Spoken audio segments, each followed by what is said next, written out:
యేసు బిగ్గరగా ఇట్లనెను, నా యందు విశ్వాసముంచువాడు నా యందు కాదు, నన్ను పంపిన వాని యందే విశ్వాసముంచుచున్నాడు. నన్ను చూచువాడు నన్ను పంపిన వానినే చూచుచున్నాడు.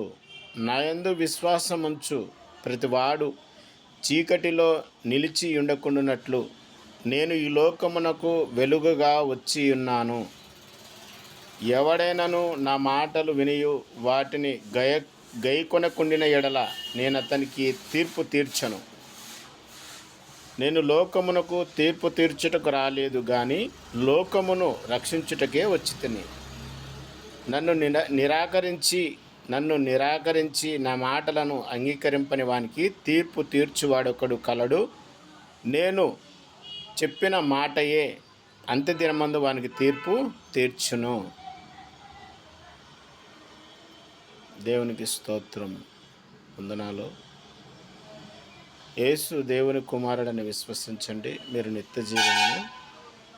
నిత్యజీవం వస్తుంది. యేసు ప్రభు అని నీ నోటితో ఒప్పుకొని దేవుడు ఆయనను మృతులలో నుండి లేపనని నీ హృదయమందు విశ్వసించిన యెడల నీవు రక్షింపబడదు, నీకు రక్షణ వస్తుంది. దేవునికి స్తోత్రం. ఇది ఉచితముగా నిత్యజీవము రక్షణ. దేవునికి స్తోత్రం. వందనాలు.